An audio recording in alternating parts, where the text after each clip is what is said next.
발이 욕심으로 가다가 갑자기 하나님의 매를 얻어맞게 된다는 사실을 보게 됩니다.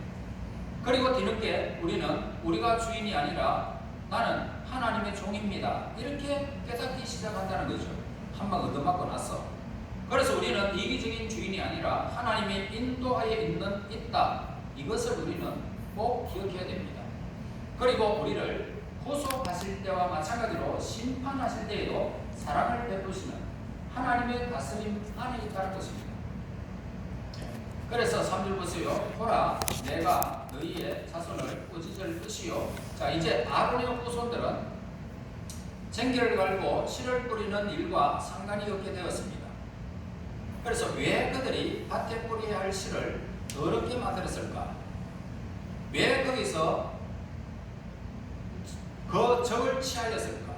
왜 생명을 그들에게 빼앗아버렸을까? 네 지파는 율법에 의하여 농업적인 일에 면제된 사람들입니다.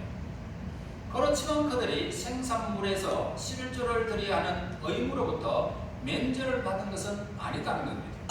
그래서 제사장은 농부들처럼 토지 소산을 먹고 그렇게 살았습니다.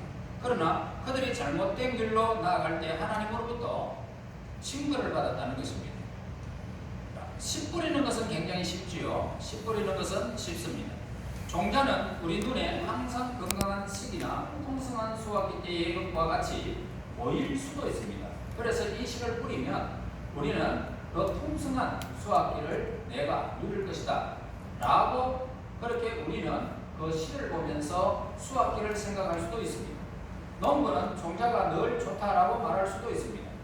그러나 만약 우리가 영적인 투시력을 가지고 있다고 한다면 지금이라도 당장 하나님의 성령의 곳간에 오셔서 때를 놓친 모든 씨를 파괴할 수도 있다는 것을 알게 되어져야 된다 이 말입니다. 왜 우리는 항상 육신의 눈에 의해서 속임을 당하고 있을까? 그럼 마치 육신의 눈이 어떤 것을 보기라도 하는 것처럼 말입니다. 그런데 우리는 모든 것이 하나님의 소유인 것과 마찬가지로 하나님께서 내 모든 것들을 간섭하고 계신다는 이 믿음을 저버리지는 말아야 된다는 겁니다.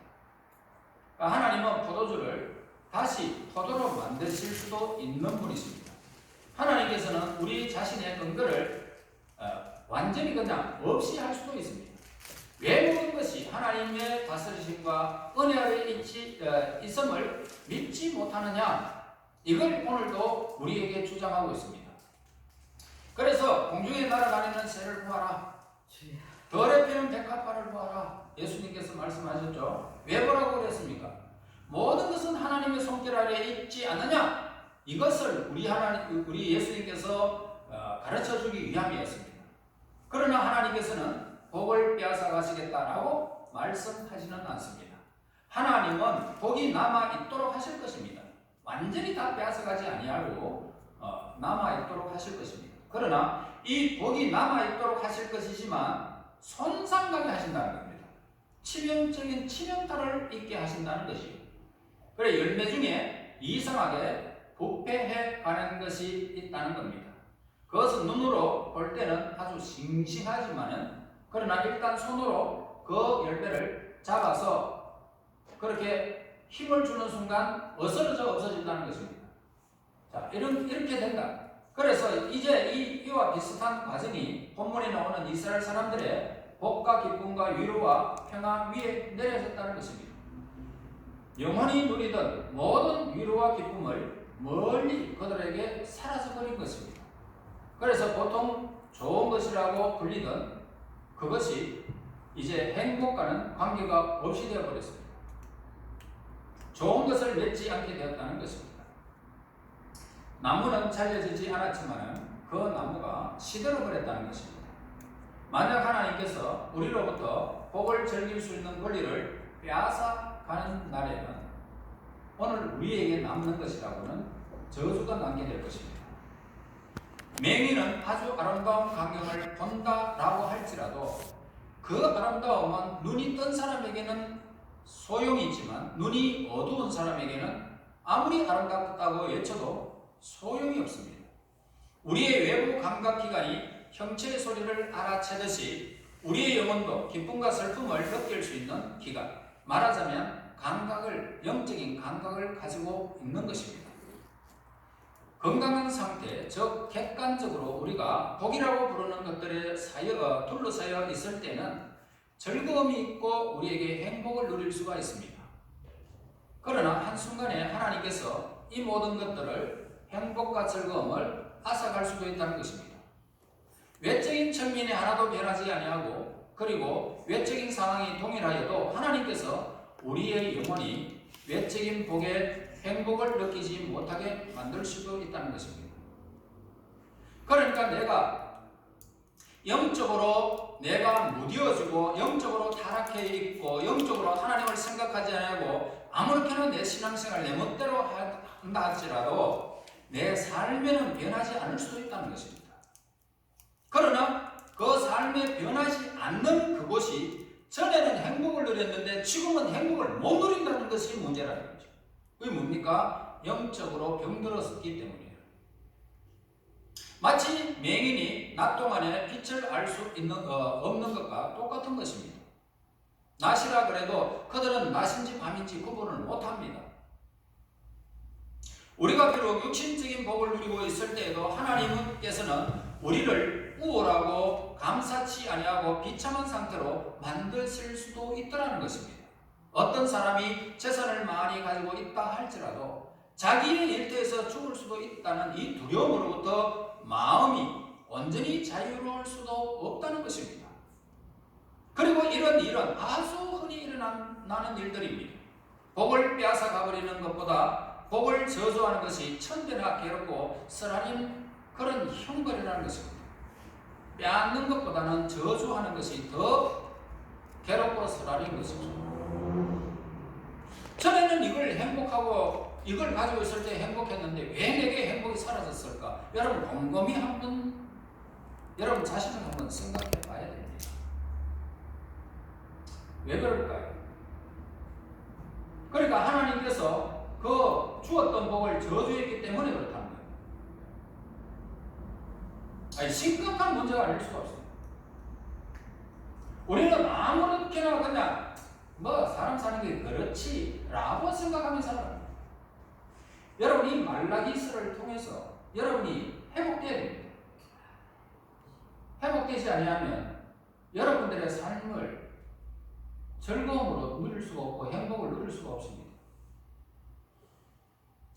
이로 측량할 수 없는 고귀한 복이 이스라엘 자손들에게 내려졌습니다.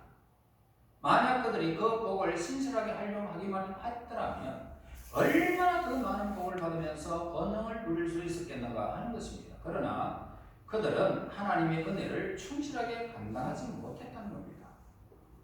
그들은 이기적이고 불성실했기 때문에 계속 죄에 빠져 들어가 버렸습니다.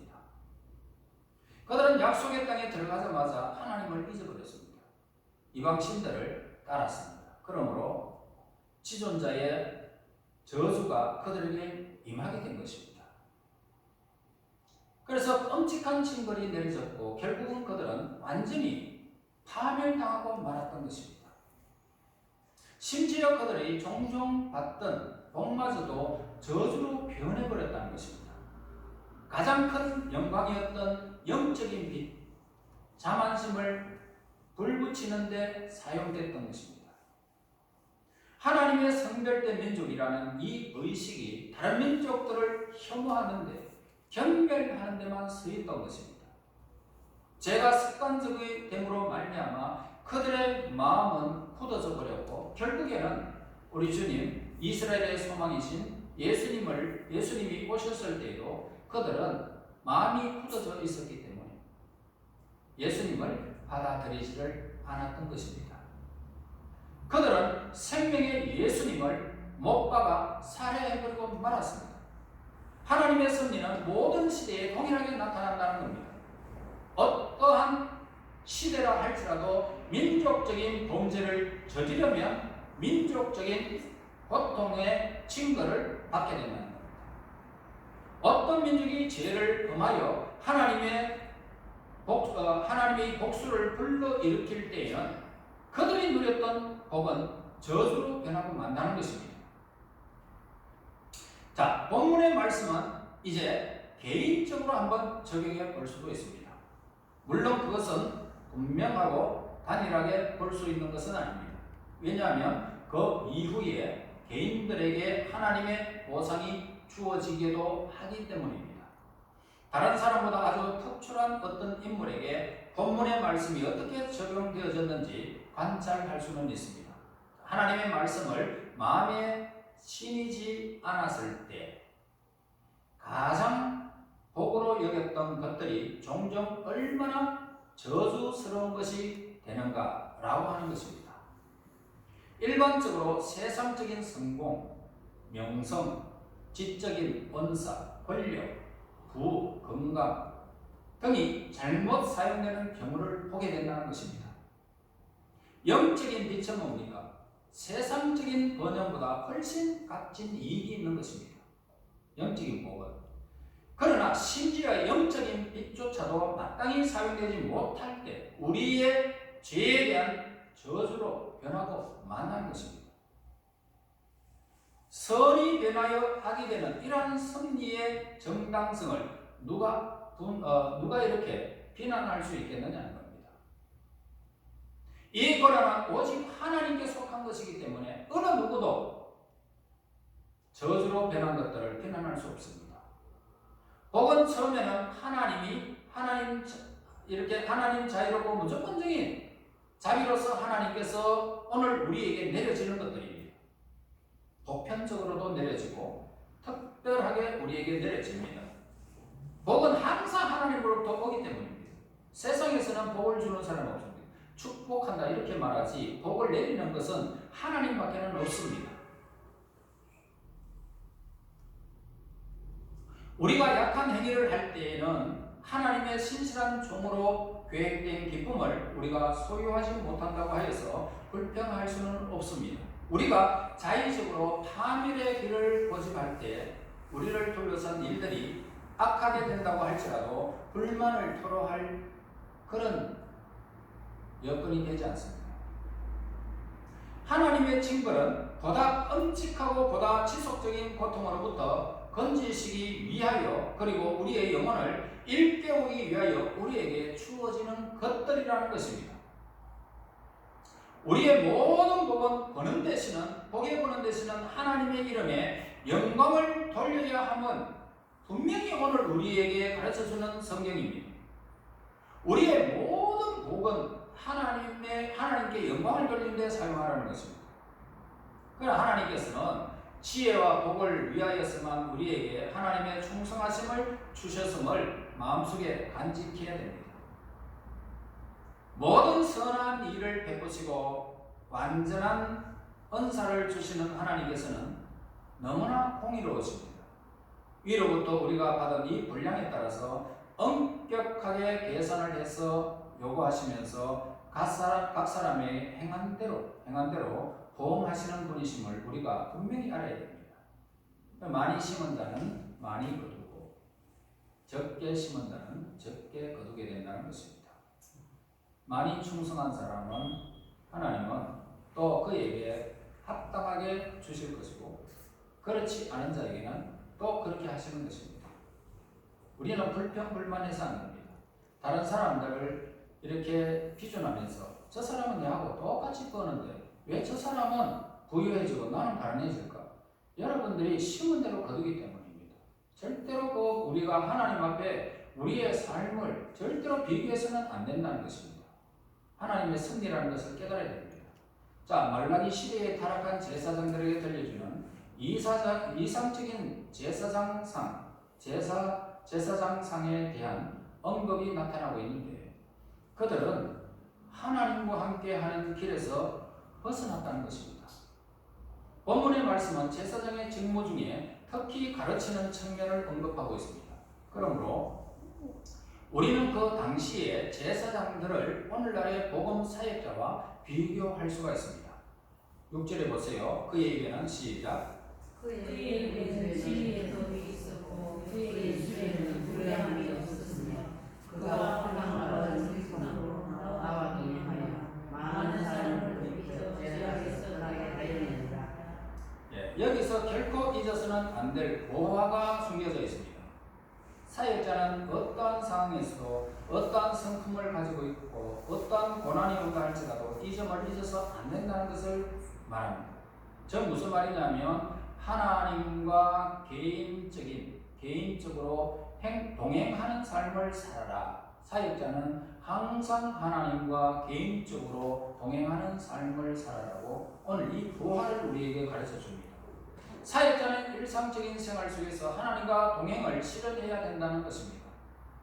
나와 동행하며 많은 사람을 돌이켜 제약에서 떠나게 하였느니라. 이 동행이 보화라는 것입니다. 이 말씀에서 우리 눈에는 아름답고 공정한 이상이 떠오르게 됩니다. 이제까지 하나님의 사역자들, 하나님의 종들은 그러한 공을 구현하려고 노력해 왔습니다. 우리 주위에 있는 모범적인 사역자들은 무수히 많은 차이점을 갖고 있지만 단 하나 하나님과 동행한다는 것은 공통적인 사항입니다. 사역자들의 나이는 아주 다양합니다. 어떤 사람은 복을 받은 노년 생활을 하는 사람도 있고 어떤 사람은 아주 젊은 사람들도 있습니다. 그리고 가난한 자, 부한 자도 있습니다. 자손이 잘된 자도 있고 못된 자도 있습니다.